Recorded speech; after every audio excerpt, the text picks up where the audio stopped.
Assalamualaikum warahmatullahi wabarakatuh. Perkenalkan, saya Siti Aisyah dengan NIM 2311167 dari Program Studi Pendidikan Agama Islam. Pada video kali ini saya akan membagikan mengenai materi fikih, dari materi fikih hingga zakat. Materi pertama yang akan kita bahas adalah tentang syariah, fikih, dan juga usul fikih. Nah, apa yang membedakan syariah, fikih, dan usul fikih ini? Syariah itu adalah sistem hukum dan peraturan yang ditetapkan oleh Allah Subhanahu wa Ta'ala melalui wahyunya yang tercantum dalam Al-Quran dan Sunnah yang menjadi pedoman kita sebagai umat Islam. Kemudian fikih sendiri adalah ilmu yang membahas hukum Islam yang berkaitan dengan amalan manusia yang bersumber dari Al-Quran dan hadis. Sementara usul fikih adalah ilmu yang mempelajari dasar-dasar hukum Islam yang digunakan oleh para mujtahid untuk memahami dan menetapkan hukum Islam. Apakah ketika zaman Nabi dulu sudah ada fikih? Nah, pada zaman Nabi dulu belum ada istilah fikih, tetapi bagaimana mereka menetapkan hukumnya itu menjadikan Nabi Muhammad SAW sebagai rujukan dalam penetapan hukum Islam. Sejarah perkembangan fikih sendiri itu berkembang sejalan dengan perkembangan sejarah umat Islam. Dari ketika zaman Nabi Muhammad hingga zaman Khulafaur Rasyidin, di mana muncul perbedaan pendapat atau yang biasa disebut dengan mazhab. Lalu mengenai ruang lingkup fikih. Nah, ruang lingkup fikih ini ada ibadah, sholat. Nah, sholat itu adalah kewajiban kita sebagai umat Islam. Nah, itu bagian dari ruang lingkup fikih sendiri. Kemudian ada zakat, puasa, dan haji. Nah, apa fungsinya atau tujuannya kita mempelajari fikih? Yang pertama adalah untuk mengetahui hukum-hukum Allah, kemudian membantu kita dalam menentukan mana ibadah yang benar dan ibadah yang sah, mana ibadah yang mungkin tidak diperbolehkan dan diperbolehkan. Lalu membangun akhlak moral yang baik, terus menciptakan keharmonisan dalam masyarakat, kemudian meningkatkan kemampuan ijtihad dan penyelesaian masalah para ulama, kemudian untuk yang terakhir adalah mencapai tujuan syariah.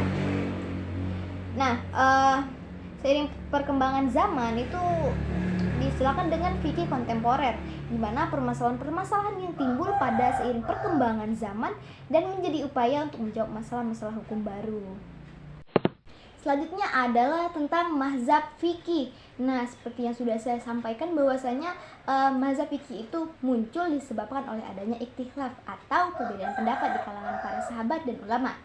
Nah, adapun beberapa hal yang memicu terjadinya perbedaan pendapat. Yang pertama adanya perbedaan pemahaman, kemudian perbedaan nas atau sunnah yang disampaikan kepada mereka, kemudian ada perbedaan dalam pengetahuan hadis, dan perbedaan dasar penetapan hukum serta perbedaan tempat. Nah, dalam mazhab fikih Islam sendiri terdapat 4 mazhab yang dikenali. Yang pertama adalah mazhab Hanafi, mazhab Maliki, mazhab Syafi'i, dan mazhab Hambali. Di Indonesia sendiri itu dominan yang mengikuti mazhab Syafi'i. Selanjutnya adalah bab toharoh. Nah, toharoh ini kan artinya bersuci dan bersih dari hadas, najis dan juga kotoran. Istilah lain toharoh ini adalah menghilangkan hadas dan najis. Adapun wasail toharoh itu adalah menggunakan air, debu, batu istinja, atau dabik penyamak kulit. Nah, bagian dari toharoh sendiri itu ada berwudu. Berwudu ini kan adalah salah satu kegiatan yang kita lakukan sebelum kita menunaikan ibadah sholat. Nah, wudu sendiri bisa menggunakan air yang tentunya tidak berbau atau tidak memiliki perubahan warna. Jika tidak ada air untuk berwudu, maka kita bisa menggunakan debu. Namanya adalah tayamum. Nah, tayamum sendiri dilakukan ketika kita tidak memiliki air untuk berwudu, maka gunakanlah debu itu. Kemudian ada mandi junub. Mandi junub ini adalah bagian dari mensucikan diri dari hadas besar. Setelah suami istri itu melakukan hubungan suami istri. Nah, terakhir adalah istinja. Istinja itu merupakan bagian dari taharah sendiri. yaitu membersihkan kemaluan sehabis buang air besar dan kecil dengan air atau batu. Nah, istinja ketika tidak memiliki air, maka kita bisa menggunakan batu dengan 2 butir batu untuk beristinja. Selanjutnya adalah bab tentang sholat. Sholat itu merupakan rukun Islam kedua wajib untuk dijalankan oleh umat Islam. Ibadah yang sangat dianjurkan untuk dilaksanakan, yang dilaksanakan hanya 1 hari semalam dalam 5 waktu, itu adalah sholat wajib. Adapun untuk syarat sholat wajib itu adalah orang yang beragama Islam, kemudian balik dalam artian adalah ketika seorang laki-laki dia diwajibkan untuk sholat ketika dia sudah berdewasa. Sementara untuk perempuan adalah ketika dia sudah mengalami masa haid, maka sholat menjadi kewajiban. Kemudian adalah berakal, artinya orang gila itu tidak bisa melakukan sholat. Kemudian yang terakhir adalah suci dari haid dan nifas. Adapun untuk sholat fardu ini kan adalah sholat 5 waktu yang kita kerjakan dalam 1 hari semalam. Itu ada sholat subuh, sholat zuhur, asar, maghrib, dan isya. Sementara untuk sholat sunnah ini adalah sholat yang apabila kita kerjakan tentunya akan mendapat pahala, dan jika tidak kita kerjakan tentunya tidak akan mendapat dosa. Nah, adapun untuk sholat sunnah itu adalah sholat yang pertama adalah sholat tahiyatul masjid yang dilakukan ketika kita dalam keadaan di masjid. Nah, kemudian ada sholat tahajud. Sholat tahajud ini adalah sholat di sepertiga malam. Sholat ini biasanya dikerjakan ketika seseorang terbangun dari tidurnya di sepertiga malam. Kan sholat tarawih. Sholat tarawih ini sangat dianjurkan untuk dikerjakan, apalagi karena dikerjakan pada bulan Ramadan, karena itu bagian dari ibadah Ramadan. Kemudian sholat sunnah duha. Sholat sunnah duha ini adalah sholat sunnah yang dikerjakan ketika fajar menyingsing hingga ketika waktu sebelum zuhur. Kemudian untuk sholat taubat merupakan juga salah satu sholat sunnah, sholat istiqoroh, dan sholat id. Sholat id ini adalah sholat idul fitri, sholat idul adha yang dikerjakan ketika pada hari lebaran. Nah, selain dari sholat fardu dan sholat sunnah tadi, ada namanya sholat qashar dan sholat jamak. Sholat qashar ialah mengurangi bilangan sholat fardu dari 4 rakaat menjadi 2 rakaat dalam 1 waktu di awal.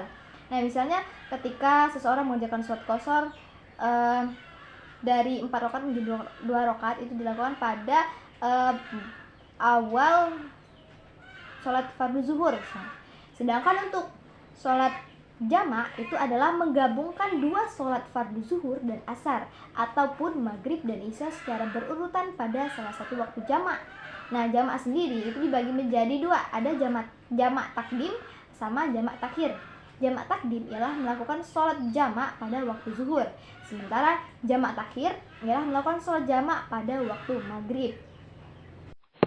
Selanjutnya adalah tentang jenazah.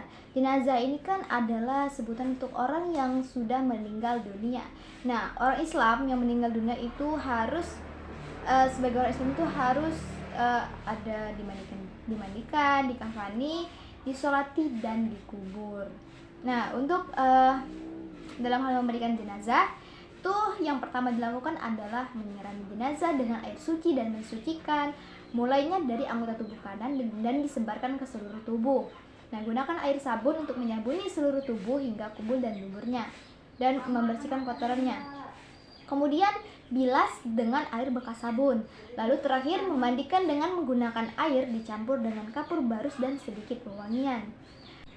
Selanjutnya adalah mengkafani jenazah. Nah, menyiapkan kain keperluan jenazah dari ujung kepala hingga ujung kaki. Jika laki-laki dia menggunakan 3 lapis kain, sementara untuk mayat perempuan dikafani dengan 5 lembar kain. Yang ketiga adalah menyolatkan jenazah. Nah, sholat jenazah sama halnya dengan sholat biasa, yakni harus menutup aurat, suci dari hadas dan najis, suci badan, suci pakaian, suci tempat, serta menghadap kiblat. Nah, hukum menyolatkan jenazah itu adalah fardu kifayah. Ketika akan menyolati jenazah laki-laki, maka posisi imam harus berdiri sejajar dengan kepala mayat. Sedangkan untuk jenazah perempuan, maka posisi imam harus berdiri sejajar dengan perut mayat. Adapun tata cara untuk melaksanakan atau menyolatkan jenazah itu untuk perempuan dan laki-laki caranya itu hampir sama, cuman memiliki sedikit perbedaan pada bacaan. Adapun cara menyolatkan jenazah yang pertama adalah imam membaca niat. Misalnya untuk jenazah laki-laki, niatnya adalah usolli ala hazal mayyiti arba'at takbiratin fardu kifayati imaman lillahi ta'ala. Nah, kemudian untuk perempuan itu adalah usolli ala hazil mayyitati arba'at takbiratin fardu kifayati imaman lillahi ta'ala. Kemudian dilanjutkan takbir pertama, lalu membaca surat Al-Fatihah. Lalu dilanjutkan oleh takbir kedua dengan membaca sholawat. Dilanjutkan oleh takbir ketiga dengan membaca doa jenazah. Nah, doanya kalau untuk laki-laki adalah Allahumma firlahu warhamhu wa'afihi wa'fu anhu. Sementara untuk perempuan, huruf bacaan hu-nya diganti dengan ha. Terakhir adalah takbir keempat dengan membaca doa penutup. Allahumma la tahrimna ajroha wa la taftinna ba'daha wa'fir lana walaha. Kemudian yang terakhir adalah ditutup dengan salam. Perlu diingatkan bahwa sholat jenazah itu tidak ada ruku dan juga sujud. Terakhir adalah menguburkan jenazah. Nah, setelah menyelesaikan kewajiban ketiga cara tadi dari memandikan, mengkafani, menyolatkan, maka bagian terakhir selanjutnya adalah menguburkan jenazah. Jenazah itu harus dikuburkan pada pinggul kanan, wajah dan dada serta perutnya itu menghadap ke kiblat. Tidak lupa setelah menguburkan jenazah itu ada bagian selanjutnya itu talqin mayat. Nah, talqin itu ialah mengajarkan dan mengingatkan kembali kepada orang yang sedang nazak atau kepada mayit yang baru saja dikubur dengan kalimat-kalimat tertentu. Bab selanjutnya adalah tentang puasa. Nah, puasa itu dalam Islam ialah menahan diri dari segala hal atau dari segala sesuatu yang membatalkan puasa, seperti makan, minum, berhubungan suami istri pada siang hari di bulan Ramadan, kemudian memuntahkan diri dengan sengaja. Nah, dari puasa itu dimulai dari semenjak terbit fajar sampai terbenam matahari bagi setiap orang Islam yang berakal dan tidak dalam kondisi haid ataupun nifas. Adapun syarat untuk berpuasa, yang pertama adalah beragama Islam. Kemudian yang kedua adalah balik atau dewasa. Seperti yang telah saya sampaikan tadi, kalau dia laki-laki ketika dia sudah mimpi basah, sedangkan dia perempuan ketika sudah mengalami haid. Kemudian yang ketiga adalah berakal sehat. Orang gila itu tidak boleh untuk berpuasa, walaupun dia berpuasa maka tidak sah. Kemudian yang keempat adalah mempunyai kemampuan atau dalam artian itu sanggup untuk menjalankan puasa. Dan yang kelima adalah orang yang mukim. Adapun hal-hal yang membatalkan puasa, yang pertama tentunya adalah makan dan minum. Yang kedua adalah berhubungan seksual pada siang hari di bulan Ramadan, kemudian muntah dengan sengaja. Kemudian yang keempat adalah melakukan masturbasi atau onani. Nah, yang kelima adalah memasukkan sesuatu ke sesuatu yang berongga, misalnya seperti telinga, hidung, maka itu dapat membatalkan puasa. Adapun jenis-jenis puasa itu ada 4. Ada puasa wajib, puasa sunnah, puasa makruh, dan puasa haram. Puasa wajib itu adalah, contohnya adalah seperti puasa Ramadan. Nah, puasa Ramadan itu kan adalah puasa yang wajib dilakukan dan selama 30 hari pada 1 tahun sekali. Nah, selanjutnya adalah puasa kafarat. Puasa kafarat itu adalah puasa yang dilakukan ketika seseorang membayar denda. Nah, misalnya ketika seorang suami istri melakukan hubungan intim di siang hari pada bulan Ramadan, maka diwajibkan untuk membayar kafarat sebanyak memberi makan anak yatim atau orang fakir. Yang ketiga adalah puasa nazar. Puasa nazar itu adalah sumpah terhadap diri sendiri yang harus ditunaikan. Terakhir adalah puasa qada. Puasa qada ini adalah puasa yang wajib dilakukan untuk mengganti puasa kita yang ditinggalkan pada bulan Ramadan, baik itu disengaja ataupun tidak. Kemudian yang kedua adalah puasa sunnah. Puasa sunnah ini adalah puasa yang apabila kita kerjakan tentunya akan mendapat pahala bagi kita, dan jika tidak kita kerjakan tentunya tidak akan mendapat dosa. Nah, yang pertama adalah puasa sunnah Senin dan Kamis yang dilaksanakan pada hari Senin ataupun Kamis.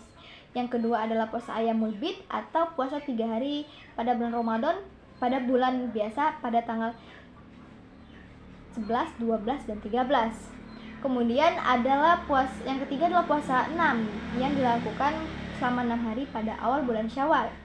Yang keempat adalah puasa yang paling sangat dianjurkan, itu puasa Daud, puasa satu hari, puasa satu hari tidak. Dan ada puasa Syaban dan puasa Arafah. Puasa Arafah ini dilakukan ketika orang berangkat haji, tapi bagi jemaah haji maka tidak diperbolehkan untuk berpuasa. Yang ketiga adalah puasa makruh. Puasa makruh adalah puasa yang dilakukan pada hari Jumat, karena hari Jumat itu adalah hari kebebasan. Kemudian yang terakhir adalah puasa haram. Puasa haram ini adalah puasa yang dilakukan pada hari raya Idul Fitri dan ataupun Idul Adha, maka tidak diperbolehkan untuk berpuasa. Kemudian ada puasa di hari tasyrik. Nah, yang ketiga adalah puasa Yaumul Syak. Yaumul Syak ini adalah puasa 1 tahun. Itu tidak diperbolehkan karena ditakutkan untuk mengganggu ibadah-ibadah yang lain. Dan yang keempat adalah puasa seorang istri tanpa izin suaminya. Tapi puasa yang ini bisa dikategorikan sebagai puasa makruh. Selanjutnya adalah puasa orang tua. Nah, bagi orang tua atau yang sudah lanjut usia atau memiliki penyakit yang tidak bisa diprediksi kapan sembuhnya, maka untuk berpuasa di hari Ramadan misalnya itu, maka dia diperbolehkan untuk tidak berpuasa dan tidak perlu mengganti puasanya. Tapi diwajibkan untuk mereka yang meninggalkan itu membayar fidyah sebanyak puasa yang ditinggalkan. Nah, selanjutnya adalah puasa orang hamil dan menyusui. Bagi orang yang hamil, apabila tidak berpuasa karena mengkhawatirkan dirinya sendiri atau keadaan kandungannya, maka ia wajib mengqadha tanpa membayar fidyah. Nah, maka dia diperbolehkan tidak berpuasa dengan syarat itu tadi. Nah, tapi bagi wanita yang menyusui, dia wajib mengqadha puasanya serta membayar fidyah apabila ia tidak mengerjakan puasa. Terakhir adalah puasa orang musafir. Puasa orang musafir ini kan adalah orang yang bepergian jauh. Nah, bagi orang yang sedang melakukan perjalanan jauh, maka dia diperbolehkan untuk tidak berpuasa. Namun dengan syarat perjalanannya itu telah dimulai sejak fajar menyingsing hingga waktu qashar, maka diperbolehkan untuk tidak berpuasa. Tetapi dia wajib mengqadha puasanya nanti. Tetapi alangkah baiknya jika seseorang itu mampu untuk berpuasa meskipun dia sedang bermusafir, maka itu adalah alangkah yang baik dia berpuasa. Materi yang terakhir adalah tentang zakat. Zakat itu adalah kewajiban bagi setiap muslim untuk menyisihkan sebagian harta kepada yang berhak menerimanya. Zakat ini biasanya disebut sebagai bentuk penyucian diri dan harta. Untuk zakat sendiri dibagi menjadi 2, ada zakat fitrah dan zakat mal atau harta. Zakat fitrah ini adalah zakat sebagai bentuk penyucian diri bagi setiap muslim pada bulan Ramadan yang dilakukan sebelum pelaksanaan sholat Idul Fitri. Nah, untuk besaran zakat fitrah ini biasanya berupa bahan pokok yang dikonsumsi sehari-hari seperti gandum atau beras dengan ukuran sekitar 2,5 kg atau 3,5 liter. Adapun kadar zakat mal atau harta. Untuk zakat emas dan perak itu akan dikenakan zakat sebesar 2,5% yang telah mencapai nisab dan haul. Sedangkan untuk nisab emas itu adalah 85 gram emas dan untuk nisab perak adalah 595 gram perak. Yang kedua adalah zakat hasil pertanian, yang mana hasilnya ditetapkan sebesar 10% untuk tanaman yang tumbuh dengan bantuan air hujan dan 5% jika menggunakan irigasi buatan. Nisab untuk pertanian itu adalah sebesar 653 kg per biji-bijian atau per buah-buahan. Nah, yang ketiga adalah barang dagangan. Barang dagangan itu wajib dizakati ketika mencapai nisab dan haul. Nisabnya setara dengan nisab emas, yaitu 85 gram dan kadarnya 2,5%. Yang keempat adalah zakat binatang ternak. Zakat yang berlaku bagi hewan yang dipelihara dan berkembang biak seperti unta, sapi, kambing, domba maupun kerbau. Nah, nisab untuk unta dan kambing itu adalah 40 ekor, sedangkan nisab sapi ialah 30 ekor. Misalnya, untuk seseorang yang mempunyai peternakan kambing, Nah, nisabnya tuh untuk 40 ekor kambing atau domba tadi, maka zakat yang dikeluarkan itu adalah 1 ekor kambing betina yang berumur 2 tahun lebih. Sedangkan untuk nisab 30 ekor sapi atau kerbau, misalnya seseorang peternak itu mempunyai 30 ekor sapi atau kerbau selama waktu 2 tahun, maka zakat yang dikeluarkan itu adalah 1 ekor anak sapi umur 2 tahun lebih. Yang kelima adalah zakat pendapatan. Kadar zakat pendapatan biasanya disamakan dengan kadar zakat emas itu, misalnya sebesar 2,5%. Adapun pihak-pihak yang menerima zakat itu ada fakir, miskin, amil mu'alaf, seorang hamba sahaya, seorang fisabilillah, ibnu sabil, atau orang yang sedang berhutang. Demikian materi yang bisa saya sampaikan. Wabillahi taufiq wal hidayah. Assalamualaikum warahmatullahi wabarakatuh.